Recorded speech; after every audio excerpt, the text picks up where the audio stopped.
comigo nesta noite a palavra de Deus que se encontra no livro de Eclesiastes. Nós nos voltamos para o capítulo de número 6.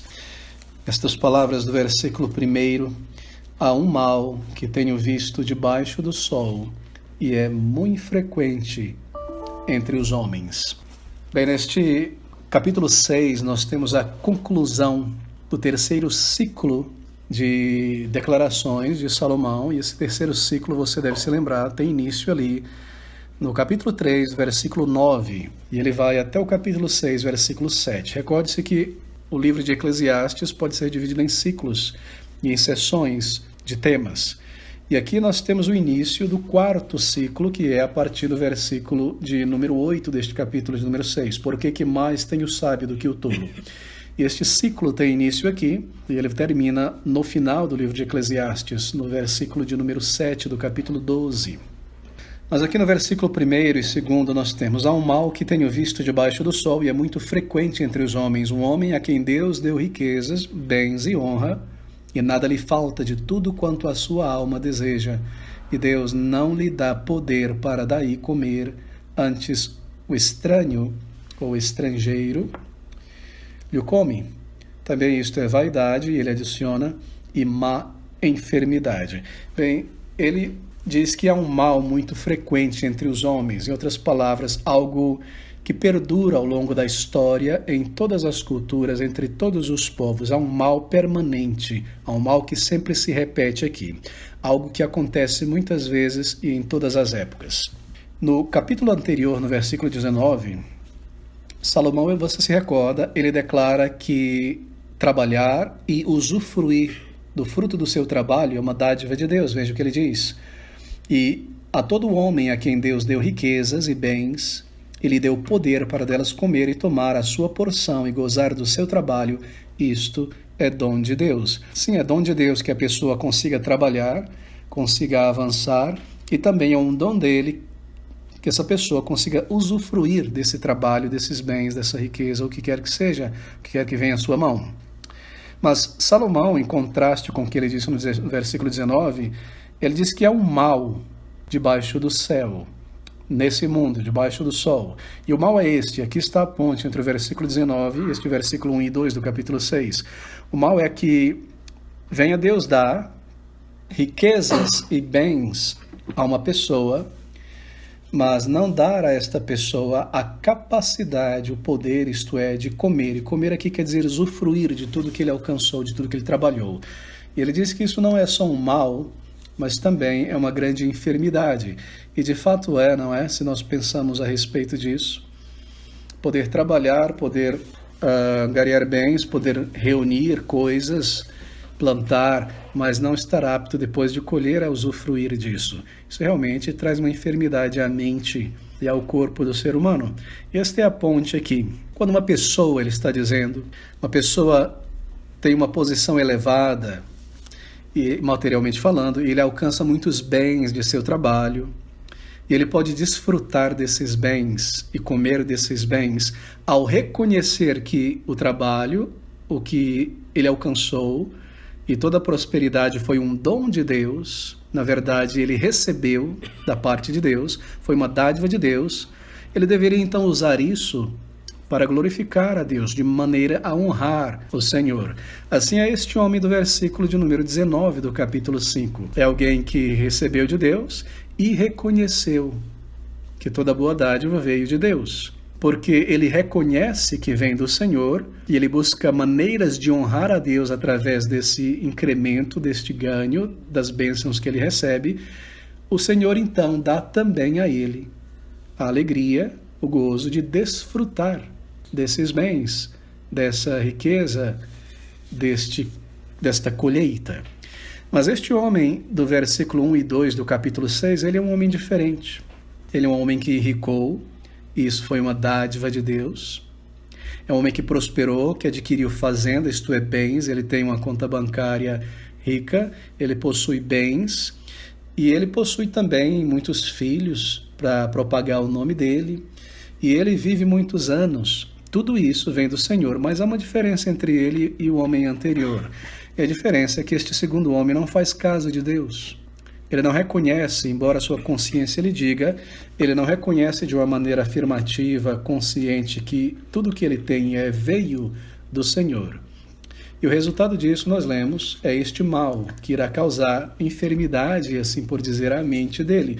Deus, então, não lhe dá poder para daí comer. Antes, o estranho, aquele que não é conhecido por ele, o come. E isso é uma grande enfermidade. Aqui está, então, um outro tipo de pessoa. Ele começa a descrever.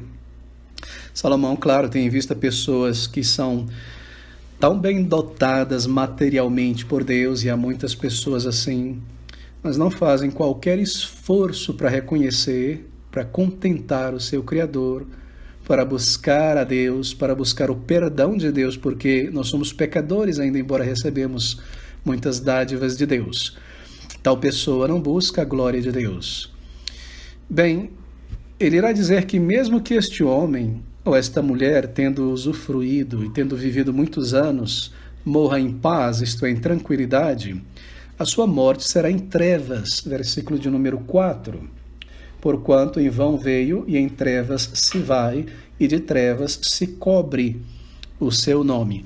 Bem, isso nos remete imediatamente ao livro de Jó e aos seus amigos que vieram do Oriente para o consolar. E é muito interessante o enredo da história de Jó, porque depois que aqueles amigos chegam e passam aqueles primeiros dias perplexos, vendo a enfermidade de Jó, se condoendo com ele, isso é a melhor coisa a se fazer, não é? Quando alguém passa por uma tragédia, está ali muito abatido, no lugar de falar, estar calado ao lado da pessoa. Depois de algum tempo, eles começam a falar. E resumindo todos aqueles capítulos, a ideia daqueles amigos é o seguinte: Jó, você está nessa condição porque você é um hipócrita.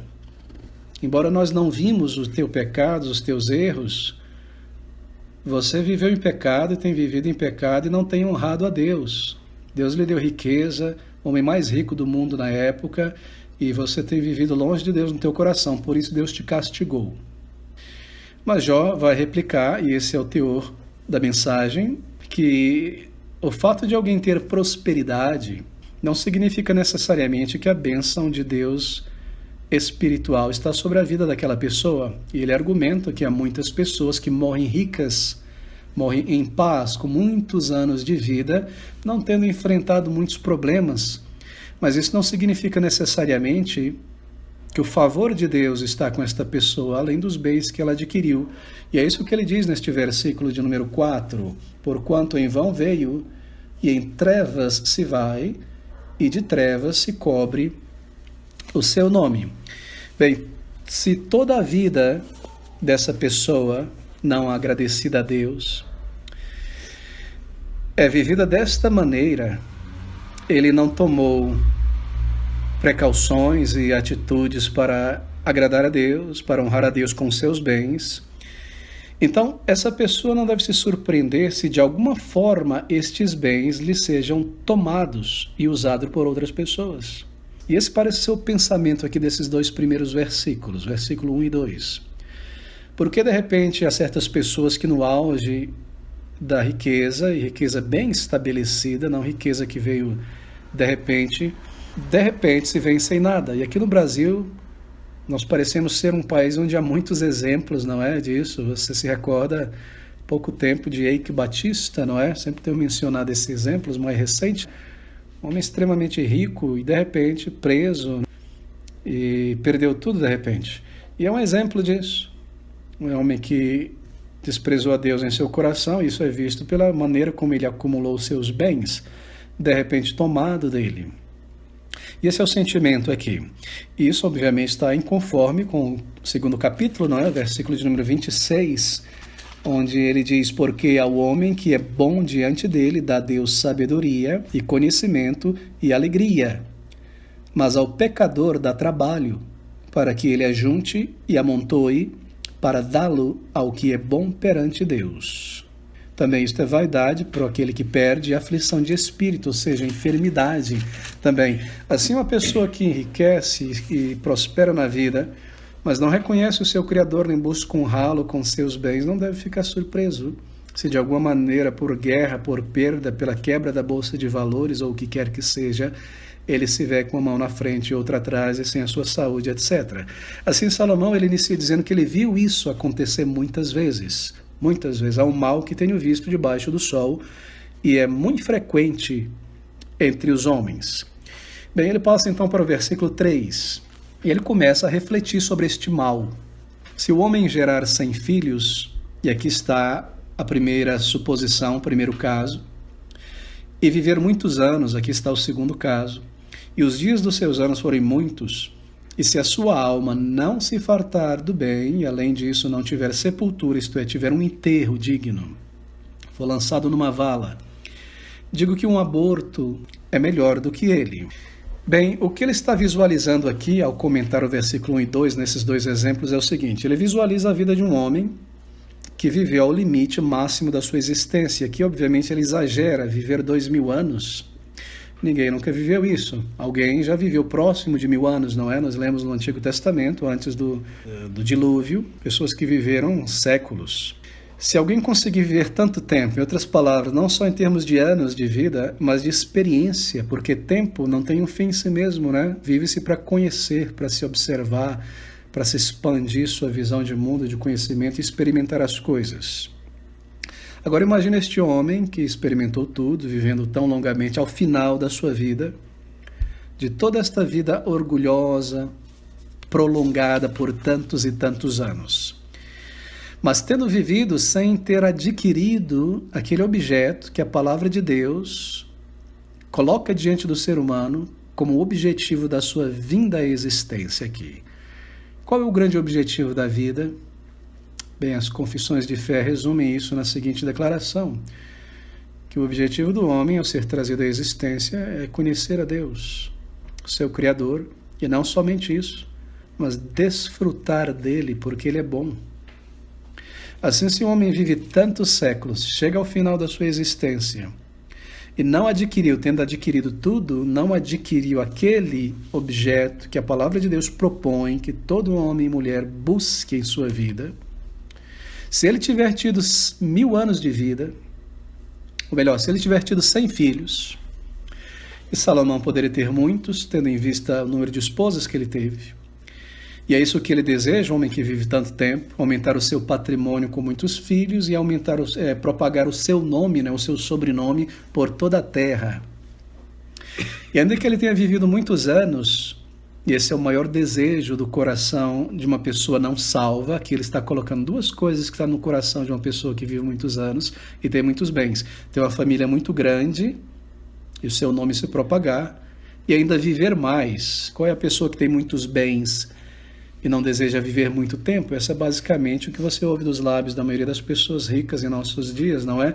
Observe esses atores, pessoas famosas, quando vão chegando aos seus 80, 85 anos, você começa a observar eles destilarem esse desejo, essa ânsia por viver mais, viver mais, viver mais, querer viver mais, não? Um medo de a morte estar chegando. Mas se esta pessoa tiver tido tantos filhos, vivido tantos anos, e dentro desse período, tendo acumulado tantas coisas, não tiver alcançado o propósito simples, claro, revelado para o qual Deus nos criou, Salomão diz que seria melhor ele não ter vivido um aborto, isto é, um ser humano que não veio à existência, mas que não nasceu, não viu a luz do sol. Foi uma melhor vida do que a vida dele. Bem, por quê? Porque nós temos que refletir sobre a tristeza de uma pessoa, de um homem, de uma mulher que viveu tanto tempo sem alcançar esse grande objetivo da vida. Veja, ele passou por sua vida, ela passou por sua vida e está agora próximo do fim. Quando você se aproxima do fim, você começa a sentir que você entrou nesta região do fim. Toda pessoa que observa de uma certa idade, entre crentes e não crentes, que já estão tanto idosos, você percebe que há uma consciência de que elas estão entrando numa linha final. Para o mundano, quando ele se aposenta em uma certa idade, a brincadeira é, bom, você vestiu o pijama agora, não é? Já ouviu isso? Vestir o pijama. Ou seja, parei de trabalhar, vesti o pijama. Daqui a pouco eu vou dormir. Entre o povo de Deus há uma alegria no olhar, e há uma preocupação também entre crentes. uma alegria daquela gloriosa esperança, aquela gloriosa realidade que se torna muito mais realidade conforme a gente vai se aproximando dela, porque a morte agora não é algo que a gente vislumbra ou não pensa sobre ela num horizonte distante. A morte está pertinho.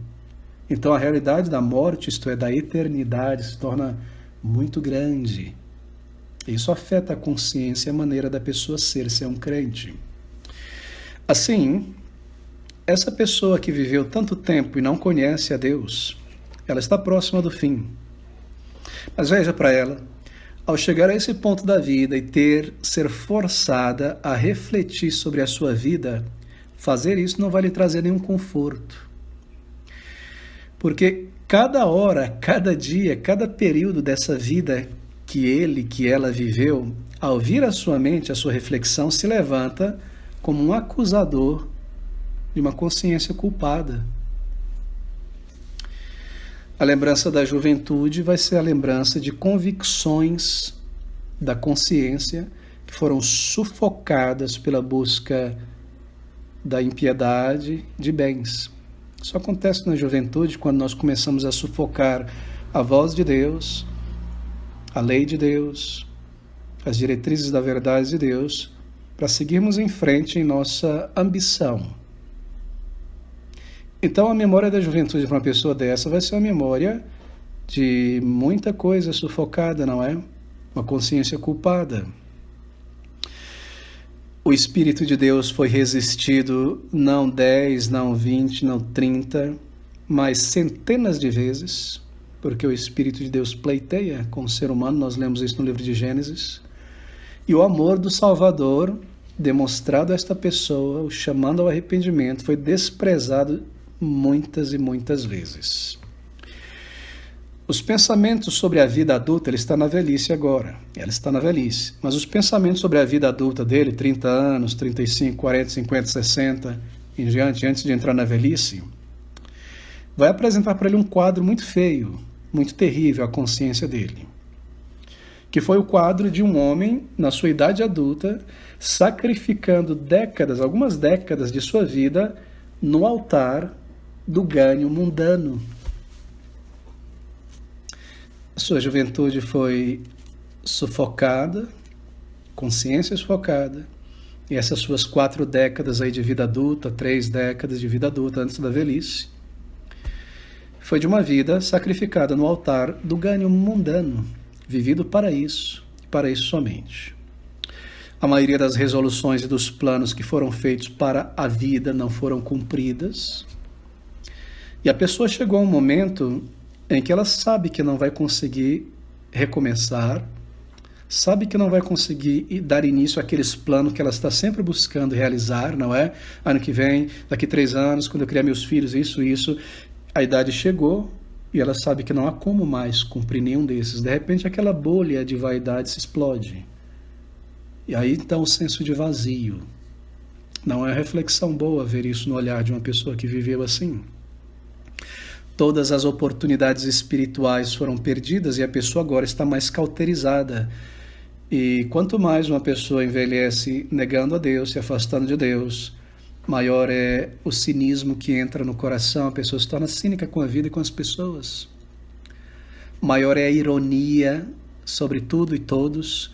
E eu vou lhe dizer algo, quanto mais envelhece uma pessoa sem conhecer o Criador, tendo vivido seus pecados, vivido por esta vida, mais perversa, mais pervertida ela se torna. Tenho absoluta certeza disso. Nós temos essa tendência, isso é uma fragilidade humana e é necessária por um lado. Nós olhamos pessoas às vezes, né, andando, um senhor de idade bem avançada, aquela pele macia, bem enrugadinha, pessoa já mais baixa, não é que ela vai diminuindo, prostrada, os cabelos brancos. Isso dá um senso de compaixão em nós, não é? Assim, semelhante como aquele que nós olhamos para crianças. Mas veja, em termos espirituais, se foi uma pessoa que negou a Deus, viveu longe de Deus, se afastou da palavra de Deus, viveu para este mundo, ali é nada mais do que uma pessoa pervertida de cabelos brancos. É difícil ilustrar isso, mas Rui Barbosa, ele teve uma rixa com um número de pessoas na época dele, ao longo de muitos anos. E eles todos envelheceram. E um dessas pessoas que era inimigo deles, assim por dizer, fez umas coisas muito estranhas no período do início da República lá, muita falcatrua. E ele escreveu uma tiragem no jornal, onde ele escrevia dizendo, não indicando o nome, mas todo mundo sabia quem era que estava falando, a respeito de quem ele estava falando. Ele diz assim, não se impressione com os cabelos brancos, calhordas também envelhecem. É duro, não é? Mas por trás daquela pele engeada, daqueles cabelos brancos, se uma pessoa for alguém que negou a Deus, viveu em impiedade, nós observamos tantos em nosso meio, né? Nós vivemos assim, e essa pessoa seguiu, ela apenas envelheceu. Se era uma pessoa imoral, ela apenas envelheceu, sua imoralidade piorou. Se era uma pessoa má, dura, ruim, ela apenas envelheceu. Porque ela foi cauterizando a sua consciência. Agora imagine uma pessoa tendo vivido tanto, com uma consciência tão cauterizada, todas as oportunidades espirituais foram perdidas. Toda a misericórdia de Deus, e foram muitas, foi abusada por ele, foi abusada por ela. Que tristeza, não é?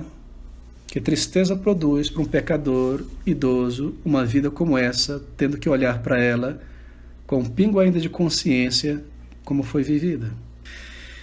Essa pessoa está avançando para uma eternidade próxima, para a qual ela não está preparada.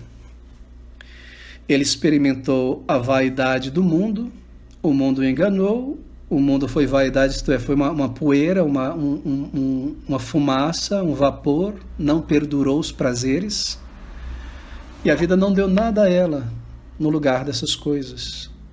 Fica assim, sem uma única fonte de conforto, tal pessoa. Ou seja, a condenação dessa pessoa parece já ter início antes da morte. Isso é algo muito triste. E tendo visto isso muitas vezes, diz Salomão, tendo visto essa tragédia, diz Salomão, daí ele declarar essas palavras tão fortes neste versículo de número 3 no final. Do começo, se um homem gerar 100 filhos, viver muitos anos, diz dos seus anos forem muitos e a sua alma não se fartar do bem, e além disso não tiver sepultura, diga que um aborto é melhor do que ele. Porquanto em vão veio, e em trevas se vai, e de trevas se cobre o seu nome. Ah, mas ainda há algo mais triste aqui. Ainda que vivesse 2 vezes 1000 anos, dura pouquíssimo, não é? Porque não se compara com o destino eterno. E quando a luz deste mundo se apaga para aquela pessoa, Salomão nos diz, ele entra nas trevas. Em trevas se vai, e de trevas se cobre não só o seu nome, mas a sua alma. Ele segue para as trevas espirituais. Ele segue para a negrura das trevas, como diz o livro de Apocalipse. Banido da presença de Deus. Não é um lugar inconsciente, não é um lugar onde ele está dormindo e sentindo nada, é um lugar tão consciente e um estado de mente tão consciente quanto o nosso estado agora. Nós sabemos onde estamos, o que estamos fazendo, que horas são, talvez lá não haja tempo, e nós conseguimos reconhecer uns aos outros. Agora imagine viver isso em trevas, isto é longe de Deus. Trevas é isso, Deus é luz. Estar em um lugar, pense você, que é o oposto de tudo aquilo que Deus é, porque Deus é luz, este lugar é trevas, Deus é amor, não há pena ali, não há compaixão entre as pessoas que estão neste lugar, não há alívio, não há esperança, não há nada. Tendo vivido uma vida tão longa como esta, para este mundo, para esta vida, negando a Deus, fechando a consciência, rejeitando o Senhor, teria sido melhor para ele ter morrido no ventre. Por quê? Bem, eu vou lhe dizer a verdadeira razão, e é essa razão espiritual que está por base aqui. Porque nós cremos, e a palavra de Deus nos dá essa sustentação, que aqueles que morrem na infância, antes dessa idade chamada da razão, que é difícil de determinar, elas são adotadas em Cristo. Assim, bebês que morrem, nós cremos que são adotadas em Cristo e recebem por herança, por misericórdia, a eternidade com o Senhor. E temos muitas evidências na palavra de Deus para isso. Não é o nosso estudo de hoje, podemos lidar com isso no futuro. Mas seria melhor para ele ter abortado, ter morrido no ventre, porque teria o céu, não teria vivido nada neste mundo, ainda embora pudesse ter a oportunidade de viver 2000 anos, não teria visto nada deste mundo, mas não teria que experimentar e enfrentar as trevas. Assim, estas palavras tão solenes, tão graves de Salomão, e ainda que vivesse 2 vezes 1000 anos e não gozasse o bem, não vão todos para o mesmo lugar? Bem, em 2 sentidos. De volta ao pó, aquele que vive 1000 anos vai para o mesmo lugar que uma criança que viveu 1 hora, do ponto de vista humano, vai para a terra, vai para o pó.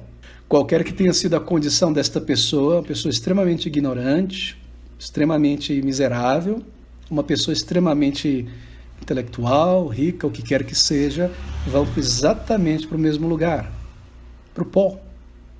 Porque do pó veio.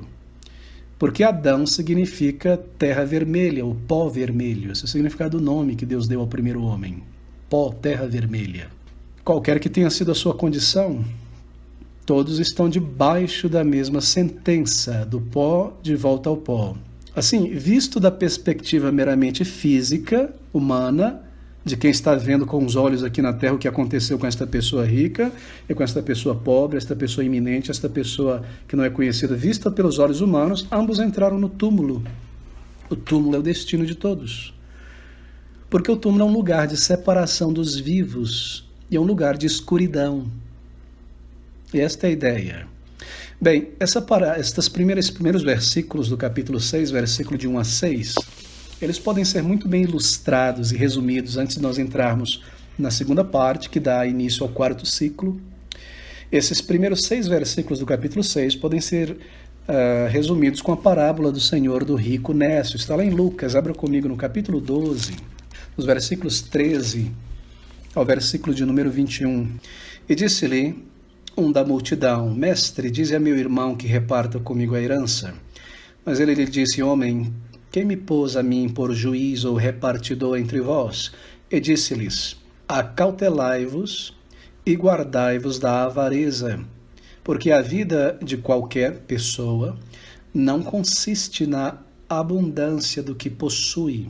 E propôs-lhe uma parábola, dizendo: A herdade de um homem rico. Veja este homem lá, o homem de Eclesiastes, a mulher de Eclesiastes, capítulo 6, versículos de 1 a 6, tinha produzido com abundância, e ele arrazoava consigo mesmo, dizendo: Que farei? Observe quantas vezes a primeira pessoa vai aparecer aí, não é? Ele razoa consigo, com seu ego. Que farei? Não tenho onde colher os meus frutos. Ele disse: Farei isso, derrubarei os meus celeiros, e edificarei outros maiores, e ali colherei todas as minhas novidades e os meus bens. Você percebeu? Nada para Deus. Nenhuma reverência, nenhuma gratidão, nenhuma consideração de que é Deus que faz o fruto e a erva crescer, que Deus que dá graça e recursos. Nada.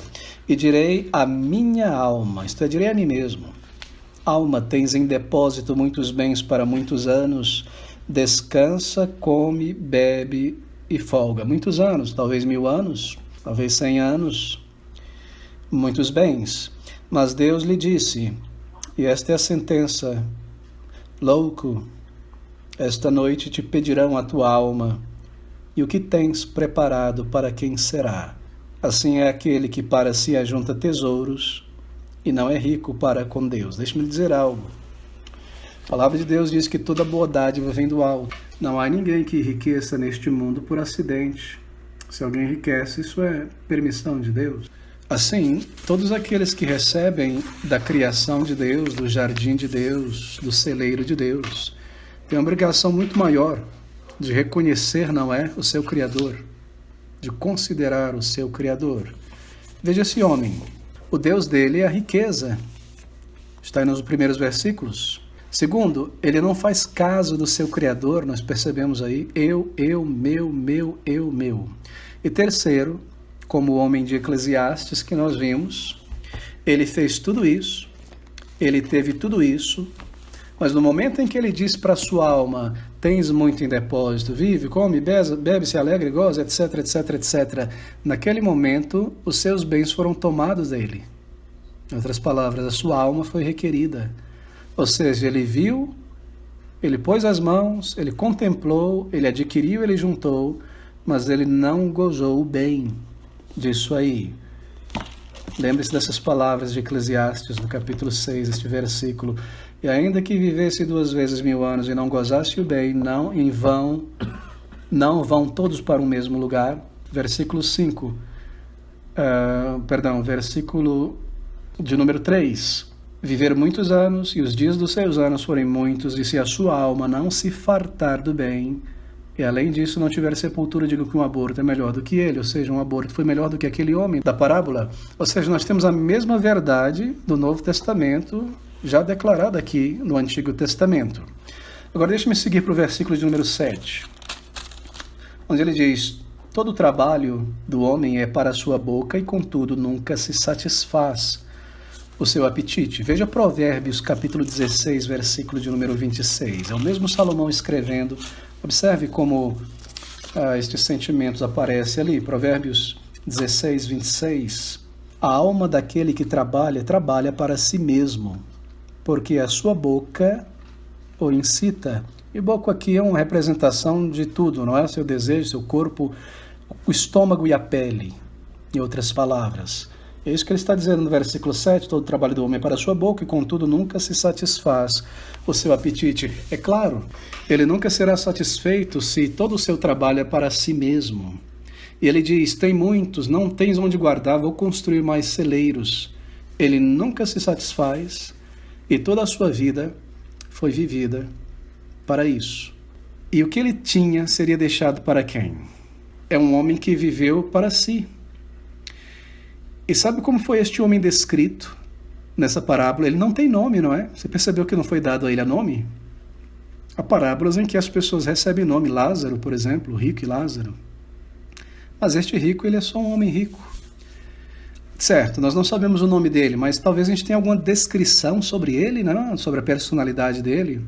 Não. Sabe como ele é descrito aqui? Apenas em termos do que ele come, do que ele veste, do que ele bebe. É tudo que pode ser dito sobre ele. O que ele come, o que ele veste, o que ele bebe, nada mais. Porque a sua vida foi para a sua boca. E ao final de uma vida como essa, é tudo que pode ser dito a uma pessoa sem Deus, que viveu neste mundo. Que carros ele dirigiu, que países ele visitou, que pessoas famosas ele conheceu, o que foi que ele comeu, o que foi que ele bebeu. Nada mais. Nada mais. Nada mais. Assim, ter morrido antes de ter nascido, segundo Salomão, seria melhor para ele. Mais uma vez, essa é a loucura de acumular riquezas e esperar felicidade delas.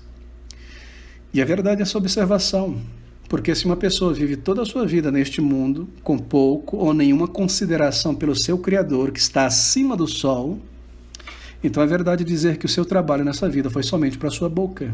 E conforme o versículo 8 declara, não importa se ele foi sábio, se ele foi tolo, aos olhos dos homens, isto é, não de Deus, rico ou pobre, aos olhos dos homens e não de Deus, sua vida foi um desperdício. Queridos amigos, é uma triste realidade que se repete em todas as gerações e até hoje. Multidões de pessoas, em outras palavras, seguindo pelo caminho largo, o caminho da perdição.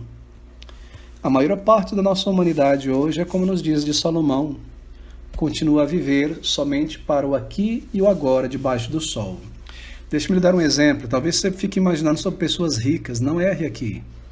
Seja rico ou seja pobre. O rico eu não preciso ilustrar, não é? Ele vive em torno disso. Mas veja o pobre. Ele está próximo do fim da sua vida. A sua vida foi vivida para cá. Para aqui e para agora. Sabe qual é a sua conversação que lhe dá prazer? É essa aqui, ó. Daqui uma semana eu vou assar uma carne. Esse é o meu prazer, consigo esperar uma semana para assar essa carne, é tudo que eu desfruto. Ou daqui um mês eu vou fazer uma viagem para ver fulano e um mês a vida é só em torno disso aqui, porque não há nada mais. Ou daqui tanto tempo eu vou colher esse negócio que eu plantei ali e eu vou ter um dinheirinho para jogar, não sei nisso e naquilo. Você percebe? A alma dele, o coração dele está nisso, assim como a alma e o coração de um homem rico está em comprar um prédio, comprar as ações aí da Pfizer, ou o que quer que seja. Ele luta, ele almeja, ele espera por isso. O outro espera por algo pequeno, mas é o que satisfaz o estômago e a boca dele. Há alguma diferença? Não, absolutamente nenhuma. Algo material para satisfazer o corpo, o senso.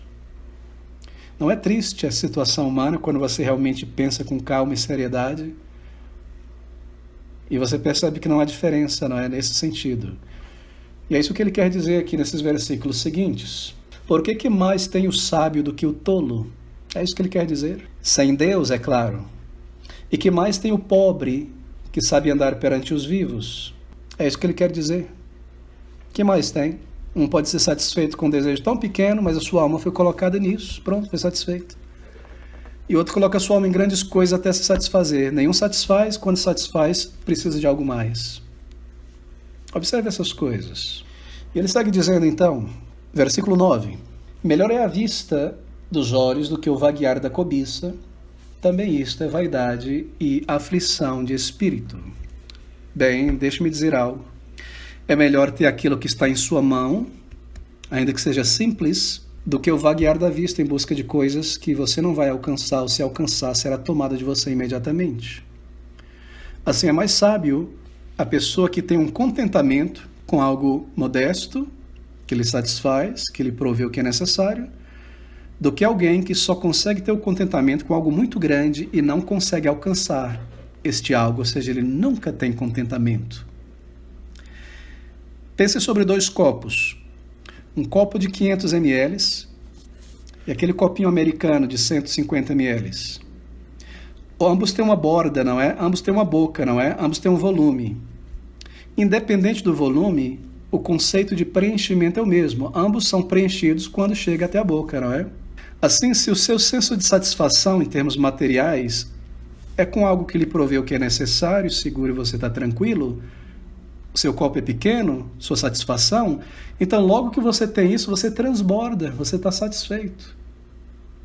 Mas aquela outra pessoa que tem um olho grande, que vagueia com os olhos, sua satisfação é um copo muito grande, que para chegar lá vai ser no final da vida, se chegar, nunca vai transbordar, talvez nunca chegue. A vida dessa pessoa foi uma vida inteira sem satisfação, porque ela não alcançou as coisas materiais que ela sonhou por 10, 20, 30, 40 anos e tentou experimentar. Ela construiu um copo muito grande para a satisfação dela. Mas é muito mais sábio aquele que consegue se satisfazer pouco e tem a satisfação e a tranquilidade. Não é isso que diz o princípio da palavra de Deus? Estejamos satisfeitos com o quê? Um copo pequeno. As coisas simples. Isto é, com aquilo que nos satisfaz, com aquilo que cobre a medida de segurança e de provisão que nós precisamos para levar a vida, não é? Em termos racionais, em termos de bom senso, não é? Então tudo está na mente, no coração desse indivíduo aqui. Ele está sendo descrito como alguém cujos olhos estão vagando. Ele não consegue ter a satisfação, ele está sempre buscando algo mais, algo mais. A vida dele é em tranquilidade, é intranquilidade. Mas se você conhece a Deus, se você conhece a Cristo e tem o Espírito de Deus em tua vida, você já entendeu que a tua riqueza, a tua cidade não é neste mundo. Assim, pensando nisso e compreendendo esse princípio de estarmos tranquilos e satisfeitos com aquilo que o Senhor nos dá, com as coisas simples, nós podemos ter tranquilidade na vida e no coração, e dormir tranquilo, e servir a Deus tranquilo, e seguir uma vida tranquila, sem ansiedade, sem temores, sem calafrios, sem todos os problemas psicossomáticos da ansiedade. Assim ele diz essas palavras: melhor é a vista dos olhos, o que está diante de você, não é? O que está na tua mão, a vista dos olhos, do que o vaguear da cobiça. Também isto é vaidade e aflição de espírito. Versículo 10. Seja qualquer o que for, já o seu nome foi nomeado. E sabe-se que é homem, e que não pode contender com o que é mais forte do que ele. Bem, esse versículo é muito interessante. Seja qualquer o que for. A tradução ela não é muito clara, mas a ideia é: o que quer que saia do ventre desta mulher gestante, se é um homem, se é uma mulher, se vai ser alto, se vai ser baixo, se vai ser etc, etc. Seja qualquer o que for, já seu nome foi nomeado. Em outras palavras, o que quer que saia do ventre desta mulher, ele já tem um nome. Não precisa ficar pensando como vai ser essa pessoa. Que tipo de ser vai ser essa pessoa? Não, ele já tem um nome. Seu nome é Adão. Seu nome é ser humano. Vai ser um ser humano. Isto é, vai ser um pecador. O que quer que venha desse ventre, a gente tem aquela alegria, né? O filho vai vir, a filha vai nascer. É maravilhoso como vai ser a personalidade. E isso é bom, e nós desfrutamos disso. Mas quando a gente olha um pouquinho além e vê o ser humano que vem se desdobrando ao longo dos séculos, o que quer que venha, seja menino ou menina, pequeno ou grande, gordo ou magro, ele já tem um nome. Seu nome é pecador. Porque a Bíblia descreve o ser humano assim. Salomão menciona isso nos capítulos 7, versículo 20. Ele diz: na verdade que não há homem justo sobre a terra que faça o bem, ele nunca peque. Ou seja, não existe alguém que saiu do ventre, a não ser o Salvador, que seja justo e que nunca peque. Assim, seja qualquer o que for, já o seu nome foi nomeado. Ele é um ser humano, ele é um pecador, sabe-se que é homem e que não pode contender com o que é mais forte do que ele. Já lhe foi dado um nome. Essa criança vai nascer, que maravilha, uma bênção, claro. Mas qual será o nome deste homem, pecador? Bem, o seu nome será este, pecador. E o seu sobrenome talvez seja canseiro e enfado, ou seu sobrenome seja do pó de volta ao pó, ou seu sobrenome seja fraco, ou seja covarde, ou seja medroso, ou seja violento, ou seja vil. Já se sabe. Porque ele nasce com uma inclinação para o pecado. Assim, por que se gabar do ser humano? Quantos nomes podem ser dados a um ser humano que já se repetiu ao longo da história? Já se sabe. A experiência é repetida se eu não conheço a Deus. Se esta pessoa nasce e não conhece a Deus, então está claro que vai ser. Vai viver para si mesmo, vai ter um ego muito grande, vai trabalhar com isso, mas é um pecador. A não ser que venha conhecer a Cristo. E assim, esta pessoa se torna uma nova criatura. E quem é que sabe o que essa pessoa vai ser? Somente Deus. Porque os dons de Deus e a graça de Deus são aumentados e aperfeiçoados conforme este homem, esta mulher salva agora, se entrega mais e mais ao Senhor, mistura mais e mais fé com o que ouve da palavra de Deus. Então essa pessoa pode se tornar um Lutero, pode se tornar um Spurgeon, pode se tornar um Pedro, pode se tornar um Paulo sem os dons apostólicos, não é? Nós não sabemos. Mas se é um pecador que nasceu e viveu sem Cristo, já se sabe o que ele é. E também já se sabe qual é o destino dele. Ele diz então, não se pode contender com o que é maior do que ele, com o que é mais forte do que ele. Obviamente isso é uma referência a Deus, não é? O homem pecador não tem nenhuma defesa legal diante de Deus, que é juiz. Não se pode contender, não se pode ir contra aquilo que Deus estabeleceu no sentido da sua lei. Romanos capítulo 9, versículo 20, diz essas palavras: ou não tem o oleiro poder sobre o barro para da mesma massa fazer um vaso para honra e outro para desonra? Pode o vaso contender com o oleiro? Versículo 12. Pois quem sabe o que é bom nesta vida para o homem, por todos os dias da sua vida de vaidade, os quais gasta como sombra? Quem sabe o que é bom nesta vida para o homem? Bem, e a razão disso é porque nós não sabemos o que desejar. Porque aquilo a que nós nos entregamos, aquilo que nós prometemos dar a nós mesmos satisfação, na maioria das vezes traz insatisfação, não é? Oh, se eu conseguir fazer isso e aquilo, eu vou ter satisfação. E aí você põe as mãos naquilo e descobre insatisfação não dura. E frequentemente se prova ser mais aflitivo para nós. Bem, quem sabe o que é bom nesta vida para o homem, onde cada coisa na vida é vaidade? E qualquer coisa, mesmo aquelas que nós mais cobiçamos, pode se tornar um grande dissabor na vida, né? Mesmo um filho, bens, ou uma carreira, um nome ou um título? Assim, quem pode saber isso? Enquanto esse homem vive somente para as coisas debaixo do sol, buscando somente sua prosperidade, sabedoria, prazer em atividades centradas no ser humano, ele nunca saberá a resposta a essa pergunta. O que é bom nesta vida para o ser humano? Ele nunca saberá. Ele sempre vai tentar algo novo para buscar saber, será que o bom na vida é isso aqui? Mas lembre-se, aqui é Salomão, que experimentou tudo na vida e chegou à conclusão e disse, sem Deus, é uma bolha de ar, é vaidade das vaidades. Será viver toda a vida vã, será viver uma vida apenas como a sombra daquela vida que poderia ter vivido se tivesse vivido segundo a vontade de Deus. O Senhor Jesus Cristo disse, buscai primeiro o reino de Deus. E o que mais? E todas estas coisas materiais necessárias para a vida vos serão acrescentadas. E quão nécio é o homem sem Deus? Ele tem uma consciência da sua existência, alguns até professam crer em Deus, mas o que ele faz? Ele inverte a lógica da palavra de Deus. Ele diz assim mesmo, quando eu tiver tantos bens, minha carreira, criado meus filhos, pagado meu financiamento imobiliário, isso e aquilo, eu vou ter mais tempo para servir a Deus.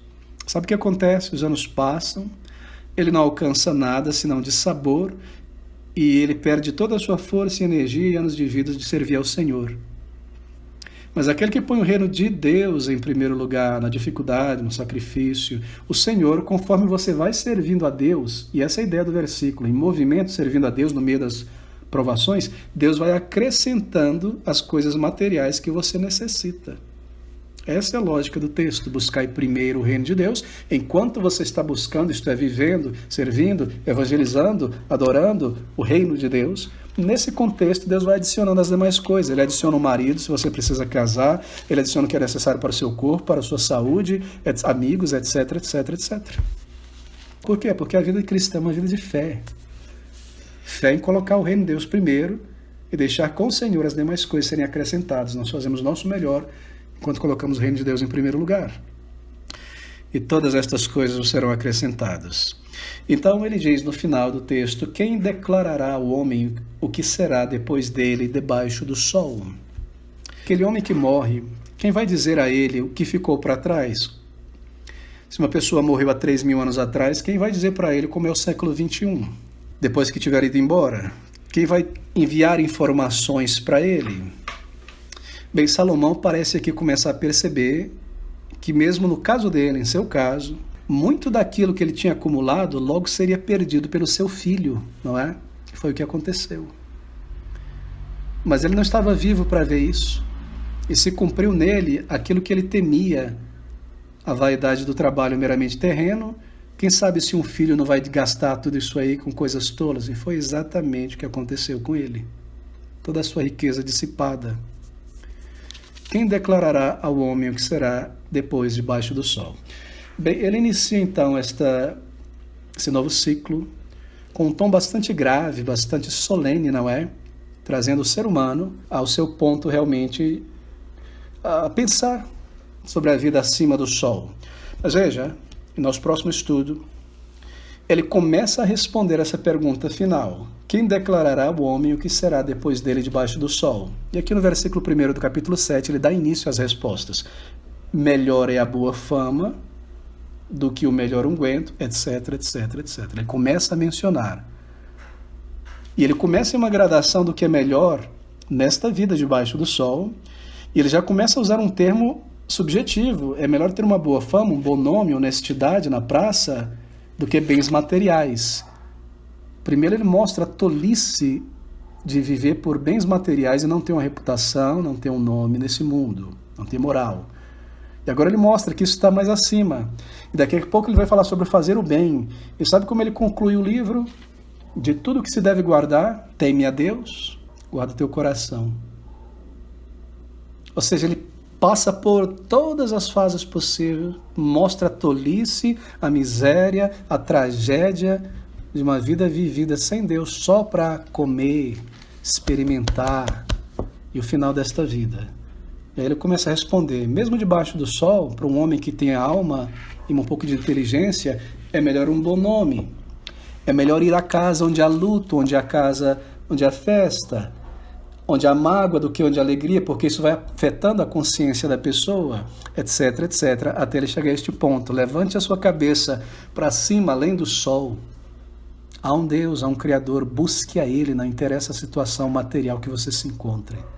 Tenha o Senhor, tenha Cristo, querido amigo.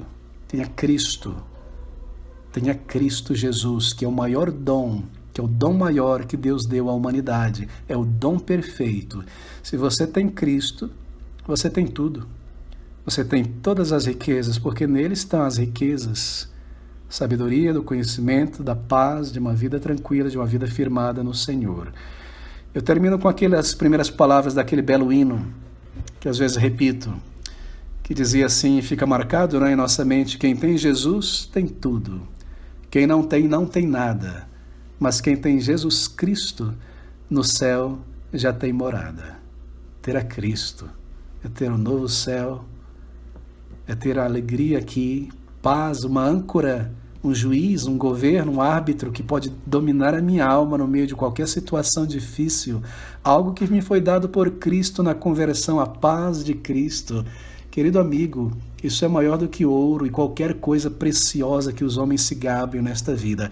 E este privilégio todo verdadeiro crente possui.